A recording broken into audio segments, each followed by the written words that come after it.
Καλώς ήρθατε παιδιά σε ένα ακόμη βίντεο. Όπως υποσχέθηκα και στο προηγούμενο, σήμερα να μιλήσουμε για τα top 10 παιχνίδια μου για το 2024 και ένα μιτσί disclaimer που νομίζω είναι λογικό. Είναι τα αγαπημένα μου, είναι τα καλύτερα το 2024, είναι παιχνίδια που ευκήκαν μόνο το 2024 και ο λόγος είναι ότι επειδή δουλεύω και σεζόν 7 μήνες το χρόνο σχεδόν είναι αυτή καμιά κονσόλα για παιχνίδια. Είχα από την αυτό για να κάνει τα updates, δεν βρίσκω χρόνο δηλαδή τους 7 μήνες να παίξω κάποιο παιχνίδι, οπότε τους υπόλοιπους μήνες προσπαθώ να καλύψω τα παιχνίδια που έχασα. Οπότε σήμερα τούτη είναι η φάση, να δείτε παιχνίδια παγιά, να δείτε παιχνίδια δεκαετία και βάλε. Και γι' αυτόν τον λόγο δεν θα μιλήσω και πάρα πολλά για το κάθε παιχνίδι, γιατί τα περισσότερα νομίζω ξέρετε τα. Οπότε πάμε χωρίς πολλά όμως στη top 10 λίστα.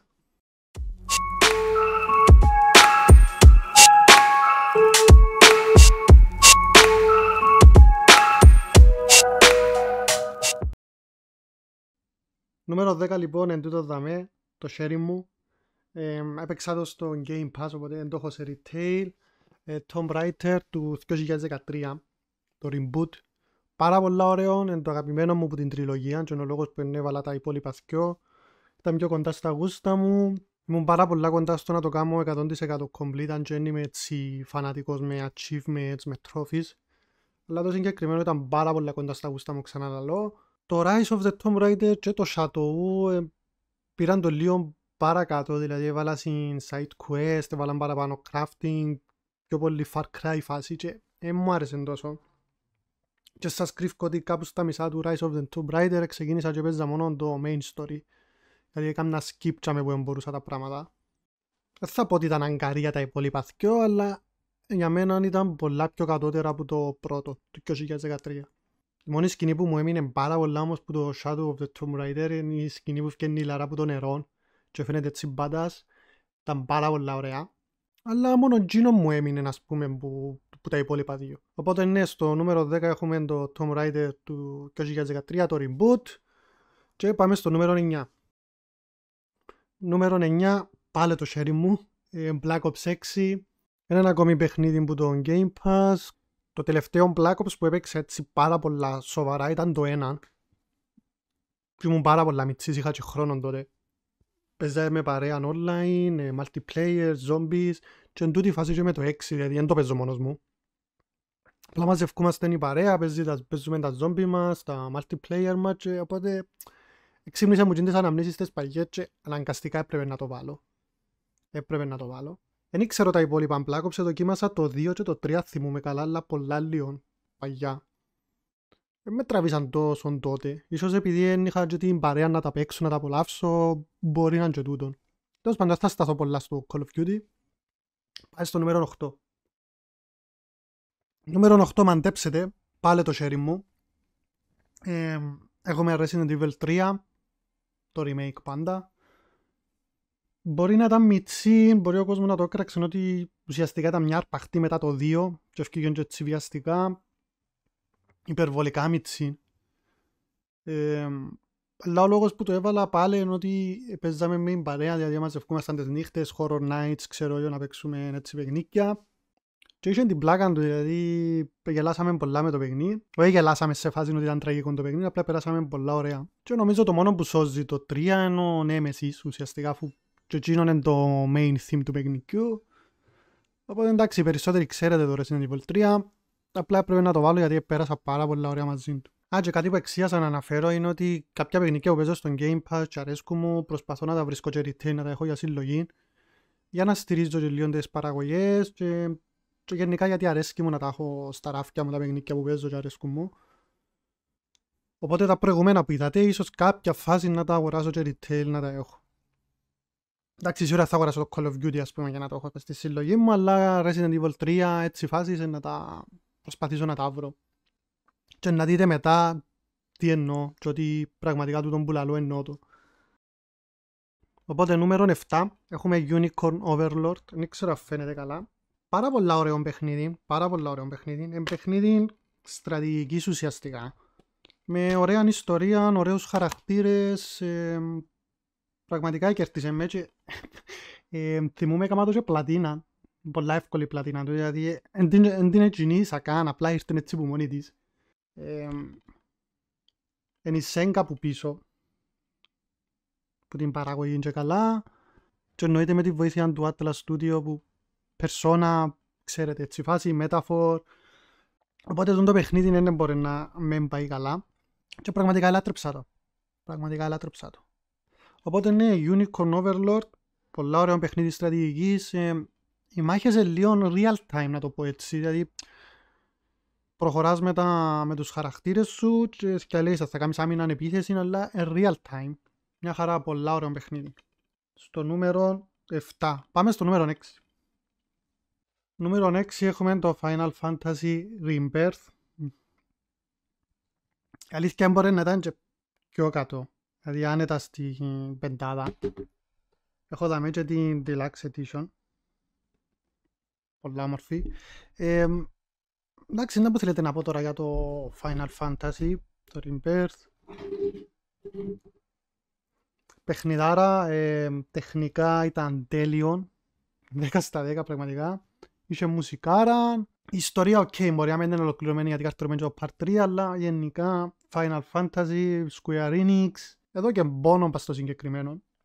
Κοβάλισε λίγο και η Aerith, αν και για να είμαι ειλικρινής είμαι παραπάνω Yuffie και Tifa fan. Εντάξει, παιχνιδάρα. Νούμερο 5, Sea of Stars. Δεν μπορώ να μην το βάλω παιδιά χαμηλά και είναι ο λόγος που πήγε λίγο πιο πάνω το Final Fantasy. Και το Sea of Stars έπαιξα το Game Pass στο Xbox και ήβρα το τη συλλεκτική και καλά στο Switch. Νομίζω είναι που η Ιαπωνέζικη είναι. Να φύγω και έτσι σφραγισμένη, είναι πάρα πολλά όμορφο το κουτί. Sea of Stars. Δεν έχω λόγια πραγματικά. Το παιχνίδι είναι ουσιαστικά σε εισαγωγικά πάντα είναι ένα αφιέρωμα στο gaming. Οπτικά η ιστορία του, οι μάχες του που ουσιαστικά είναι turn-based μάχες και ξέρω εγώ, είναι ένα αφιέρωμα στο gaming, δηλαδή παίζεις το παιχνίδι και λαλί σου είναι ο λόγος που αγαπάς το gaming, που το αγάπησες τότε, δηλαδή θυμίζει πάρα πολλά το παγιόν, το ορθόδοξο το gaming. Και πραγματικά ελάτρεψα το και ίσως να άρχισα να το παίξω τώρα. Πρότεινε μου το ένας παρέας που ενάχαστες οι προτάσεις του, ξέρει κοινός.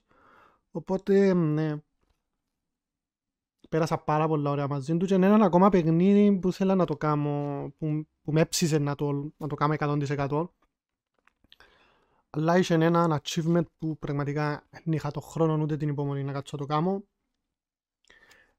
Για όσους ξέρουν το παιχνίδι, προτιμούν μόνο το πρώτο ending που είδαμε και καλά τον bad ending, γιατί μετά ουσιαστικά κάτι έπρεπε να κάνεις για να πιάσει και το true ending και αμέ μου άρεσε τόσο, δηλαδή το bad ending για μένα είναι τελείωσε όπως έπρεπε να είναι, όπως έπρεπε να τελειώσει και ήταν μια χαρά και αμέ λίγο εξήνισε μου, αλλά γενικά σαν εμπειρία δύσκολα να την αλλάξω με κάτι άλλο, οπότε ναι, Sea of Stars. Στη θέση 4, Resident Evil 2. Ευκήγε πιο γλυόρα από 3, αλλά ουσιαστικά ενώ ότι έπρεπε να είναι το 3, είναι το 2. Παιχνιδάρα. Και στο PlayStation 1, ας πούμε, που ευκήγε ήταν καλύτερο με το 3. Και πάλι ο λόγος που στο νούμερο 4 και πολλά χαμηλά στη λίστα είναι ότι έπαιξα το με παρέα. Δηλαδή μπορεί να το παίζαμε κάθε μέρα για μια εβδομάδα, κάτι έτσι ας πούμε. Περιμέναμε πώς να μαζευτούμε να το παίξουμε και γενικά παιχνιδάρα. Και πάλι το γέγιο και ο κλάμα που ρίξαμε πας στο συγκεκριμένο δεν θα το αλλάξω. Δηλαδή, γενικά η λίστα μου παιδιά βλέπετε ότι είναι solo εμπειρία, αλλά βάλω και κάποιες gaming εμπειρίες που δεν τις αλλάσεις. Δηλαδή να παίζεις με παρέα και όχι online. Δηλαδή το online, το interaction του ελίον πολλά πιο διαφορετικό με το να τους έχεις δίπλα σου. Εντάξει, γιατί τώρα δεν έχει και co-op και ξέρω εγώ, απλά κράνε ένας στον μοχλόν, οι άλλοι περιπέζαν τον και πάει λέγοντας. Οπότε ναι, Resident Evil 2. Έπαιξα το στο PlayStation 5, απλά ήβρα το στο PlayStation 4 παύτινα και πια το. Και έκανα το δωρεάν upgrade στο PlayStation 5, οπότε ok. Στο νούμερο 3, τα 3 τελευταία που έμειναν δυσκολέψαμε πάρα πολλά να αποφασίσω. Όχι τόσο στο 1. Το 1 νομίζω να το αλλάσα. Αλλά αν θέση νούμερο 3 και θέση νούμερο 2 ήταν λίγο δύσκολο. Αλλά νομίζω να πάω έτσι. Metaphor, ρε Φαντάζιο. Εσάρωσαν και 3 βραβεία στο Game Awards. Μπορεί να μην έπιανε το Game of the Year. Αλλά νομίζω περιμένει η Atlas για το Persona 6 που να τα οργώσει ούλα. Και πραγματικά σκεφτούμε το πριν, δηλαδή για το Persona 6 ο πύχης ανέβηκε πάρα πολλά. Δηλαδή έφκαλεν το Metaphor, έφκαλεν πιο πριν το Persona 5. Εντάξει, το Persona 5 αρμέξαν το Λιόν, έφκαλαν κάτι τακτικά, κάτι ξέρω εγώ, αλλά πάλι εμπαιχνιδάρες, δηλαδή η Atlas απλά έφκαλει παιχνίκια και πάει και πιάνει τα με κλειστά τα μάτια, αν είσαι φαν του είδους. Δεν χρειάζεται από τίποτε για το Metaphor, μουσικάρα, ιστορία, χαρακτήρες πάρα πολλά ενδιαφέρον. Και το πιο grinding υπήρχε, ήταν πάρα πολλά ωραίο και κάτσα και έκανα και πάρα πολύ grind, η αλήθεια είναι. Είχε διάφορα endings, είδα το απλό το ending, τα υπόλοιπα είδα τα λιτσίλιο στο YouTube. Και χάρηκα πάρα πολλά γιατί η αλήθεια είναι ότι κάποιοι μπορεί να πούν είναι copy-paste του Persona, αλλά δεν είναι έτσι. Το storytelling του ας πούμε ήταν πολλά καλύτερο από Persona, νομίζω, από οποιοδήποτε Persona. Είχε και το ενδιαφέρον με το βιβλίο που το θυκιάβαζε ο πρωταγωνιστής, θυκιάβαζε το Villain. Τρομερό παιχνίδι, τρομερό. Έφαγα νομίζω 80 ώρες πάνω του και θα το μετανιώσω. Πάμε στο νούμερο 2. Νούμερο 2 έχουμε τούτο δαμέ, Persona 3 Reload, έπαιξα το στο Game Pass και όπως σας είπα και πιο πριν, άμα μου αρέσει και ένα παιχνίδι, πάω και αγοράζω το. Είναι το limited box του Persona 3 Reload για το PlayStation 5 του τόν. Εννοείται πάλι σφραγισμένο, δεν ήξερα θα τα ανοίξω. Πανέμορφο κουτί. Θα το βάλω έτσι λίγο να φαίνεται, αλλά θα φαίνεται ολόκληρο, δεν πειράζει. Persona 3 Reload. Ο λόγος που είναι πιο κάτω από το Metaphor είναι το τέλος του. Όσοι έπαιξαν το παιχνίδι ξέρουν, το ending του διέλυσε με μουσικάρα πάλι, όπως όλα τα Persona, και δεν έχω κάτι άλλο να πω για το συγκεκριμένο. Τον DLC του ακόμα να το παίξω και θέλω πάρα πολλά, αλλά σιγά σιγά, ενώ ότι είπα και στην αρχή του βίντεο, προσπαθώ πρώτα να καλύψω εκείνα που πρέπει. Αν και το DLC του είναι must to play για μένα. Βλέπω τώρα το κουτί που είναι και θυμώ έτσι τις φάσεις του παιχνικιού, το ending, διάμεσα κάποια πολλά ωραία cutscenes. Και ήταν η πρώτη φορά που παίξα το Persona 3, δηλαδή ούτε στο PSP, το PSP νομίζω που έφυγε στο PlayStation 2, PSP νομίζω ήταν διαφορετική έκδοση, ας το πούμε έτσι, δεν ξέρω. Δεν τα παίξα τότε, δηλαδή η πρώτη μου φορά ήταν δαμέ, στο Xbox και στο Xbox βασικά, PlayStation 5 είναι η συλλεκτή για μέ. Οπότε ναι, δεν ήξερα ήταν που να αντικρίσω, απέφευγα και τα spoilers που έβλεπα στο Facebook, Instagram και ξέρω εγώ. Και ναι, από τις πιο δυνατές μου εμπειρίες που είχα. Και γενικά νομίζω καταλαβαίνετε ήταν gamer είμαι, δηλαδή καταλάβετε το που τα 5 παιχνίκια και κάτω, ότι παραπάνω τζαπανίλα. Και ναι, δεν έχω κάτι άλλο να πω, Persona 3, όσοι ξέρουν, ξέρουν. Και πάμε στο νούμερο 1 που είχατε τα easter eggs από την αρχή του βίντεο. Βλέπετε εδώ και στην τηλεόραση ήταν μπροστά. Stellar Blade. Και πάλι δεν έχω λόγια. Η ιστορία του είναι ok. Το gameplay του ήταν τέλειο. Τεχνικά πάλι ήταν πάρα πολλά ωραίο. Δηλαδή και στην έναρξη, θυμάστε στην εισαγωγή, γίνησκονται ένα σωρό πράγματα και το παιχνίδι δεν σκαλώνει καθόλου. Δηλαδή όπως ξεκίνησε έτσι τελειώνει. Δεν έχει να ρίξει flows, δεν έχει να... Δεν συνάντησα ούτε bugs ούτε τίποτα, η αλήθεια είναι. Μουσικάρα πάλι. Εντάξει, δούλεψε και ο κάποιο νομίζω σε κάποια κομμάτια που... Nier Automata, Nier Replicant, και ξέρω εγώ. Και απλά η μόνη μου σκέψη για το συγκεκριμένο παιχνίδι είναι ότι ίσως να αγαπήθηκε τόσο γιατί οι fans του Nier περιμένουν το επόμενο κεφάλαιο του franchise και ήταν ότι πιο κοντινό μπορούσαν να πάρουν νομίζω. Εντάξει, ξέρετε ότι οι Nier fans να ελάτρεψαν το Stellar Blade και ίσως να είναι τούτος ο λόγος. Δηλαδή αν είχαμε έναν καινούργιο Nier μπορεί το παιχνίδι να μην έκανε τόσο πάταγον όσον έκαμε. Όχι πως ενταξίζει, απλά λέω. Τέλειωσα το 2 φορές σε λίγο χρονικό διάστημα, δηλαδή έκανα το New Game, το New Game Plus, ευκαιρία το DLC πρόσφατα και τέλειωσα το ακόμα 2 φορές. Και δεν κατάφερα καν να πιάω το Platinum Trophy για να καταλάβετε. Γιατί έμεινε μου trophy που πρέπει να ενεργοποιήσω όλα τα camps και έμεινε μου και το trophy του Band Ending. Που σημαίνει ότι πρέπει να ξαναπαίξω το παιχνίδι ακόμα 2 φορές. Γιατί για να κάνω τα camps όλα πρέπει να πιάω το true ending και για τον bad ending πρέπει να σκυπάρω περιοχές που έχουν camps. Οπότε καταλαβαίνετε ότι είναι αδύνατο.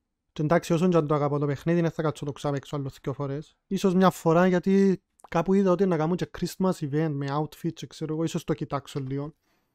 Και το που μου αρέσει παραπάνω στο παιχνίδι είναι ότι μπορεί να μην δεν έσουν όπως σε άλλα παιχνίδια με την Eve, με την πρωταγωνίστρια. Απλά κάπου στη μέση και μετά καταλάβαινες ότι εσύ που κρατάς τον μοχλόν, εσύ που παίζεις, είσαι η τελευταία ελπίδα του κόσμου. Δηλαδή αν δεν τα καταφέρεις εσύ, δεν τα καταφέρνει κανένας. Και σπάνια το συναντάς σε έτσι παιχνίδι.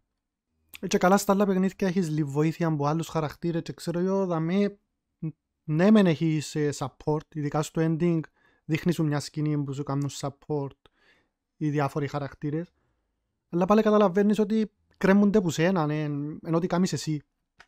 Και έρχεται ύστερα η επιλογή για τα endings και λαλείς, τώρα ας πούμε τον κόσμο νουλό να τον κρεμάσω και ξέρω εγώ. Πάρα πολλά ωραίο παιχνίδι, πάρα πολλά ωραίο.